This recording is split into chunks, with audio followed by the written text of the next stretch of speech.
Bonjour, je me nomme Eliezer Aristide Bongoma. Aujourd'hui, nous allons étudier le mouvement d'un solide sur un plan incliné, précisément avec des frottements négligeables. Voilà. Et voici le schéma d'un plan incliné. On a le plan horizontal et le plan incliné qui forment un angle qu'on a nommé alpha.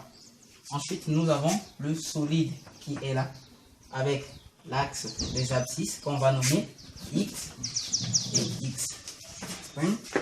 Y ici, voilà, prime et Y. Alors aujourd'hui, nous allons étudier comment calculer l'accélération précisément sur le plan incliné avec des frottements négligeables. Alors nous allons d'abord placer les forces qui agissent sur le solide. Alors premièrement, nous avons le poids qui est toujours perpendiculaire à l'axe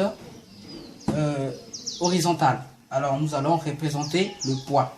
On représente le poids avec un P avec une flèche en haut. Voilà, c'est-à-dire P vecteur, mais on appelle ça le poids. Ensuite, on va représenter la réaction parce que le plan incliné réagit sur le solide. Nous avons la réaction du plan incliné. Vu que les frottements sont négligeables, nous allons représenter la réaction. Et la réaction se trouve principalement sur l'axe des ordonnées.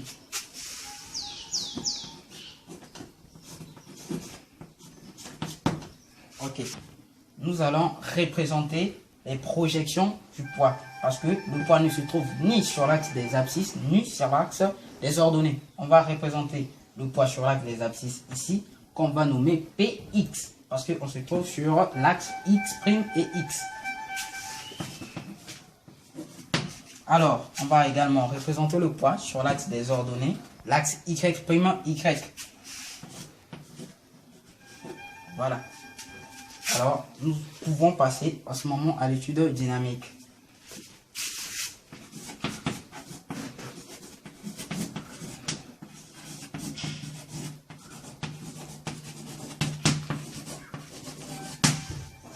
Ok, l'étude dynamique. Alors, après l'étude dynamique, nous devons savoir le référentiel qu'on va utiliser.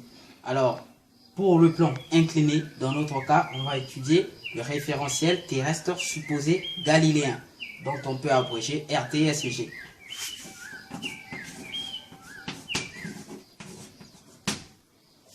Alors, après le référentiel terrestre supposé galiléen, nous allons étudier notre mobile. C'est quoi notre mobile? C'est quoi? Donc le mobile, c'est le système. On étudie sur quoi? On étudie le mouvement par rapport à quoi? Alors, nous allons mettre notre système.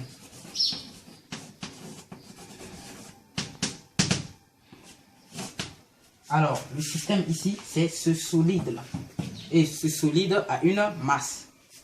Donc, solide de masse M. Solide de masse. Voilà. Après le système, nous allons repérer les forces appliquées sur notre système qui est le solide. Alors, ces forces-là, ce sont les forces, les bilans des forces appliquées. On peut noter bien sûr BFA, qui veut tout simplement dire bilan des forces appliquées.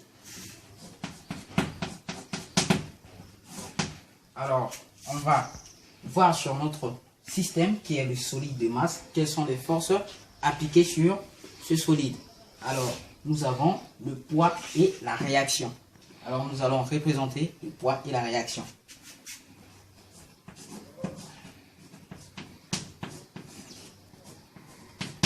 Le poids et la réaction. Alors, nous allons passer au théorème qu'on doit calculer l'accélération. Alors, on a plusieurs théorèmes, mais nous allons étudier le théorème du centre d'inertie.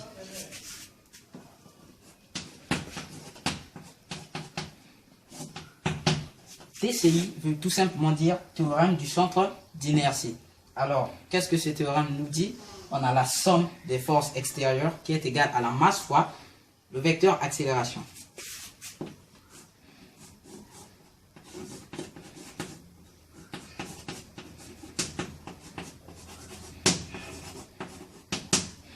Alors, la somme des forces extérieures, ce sont les forces appliquées sur le mobile. Nous avons le poids et la réaction. Donc, on aura la somme du poids et de la réaction qui va nous donner la masse fois le vecteur accélération.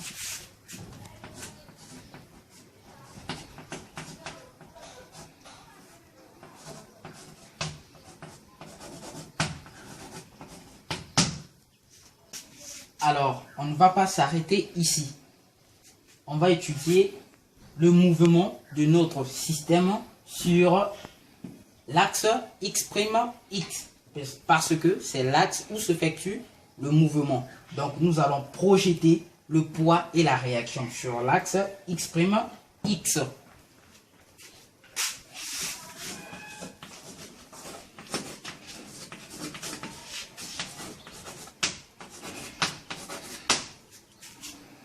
Px plus Rx égale à la masse fois l'accélération.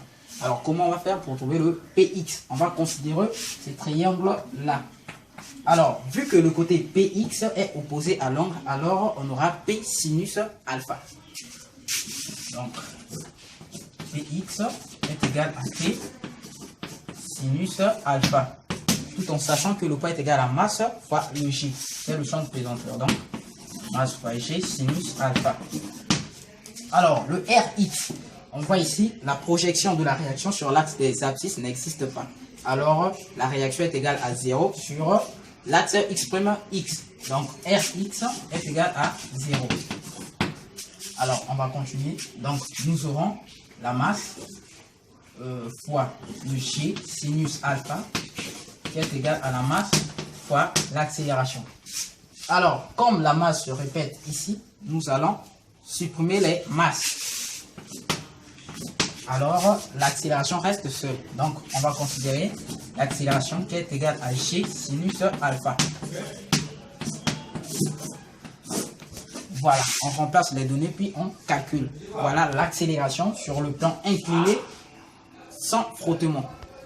Ok, nous voilà à la fin de notre leçon d'aujourd'hui. Alors, n'hésitez pas à vous abonner sur notre chaîne pour avoir plus d'informations. Merci.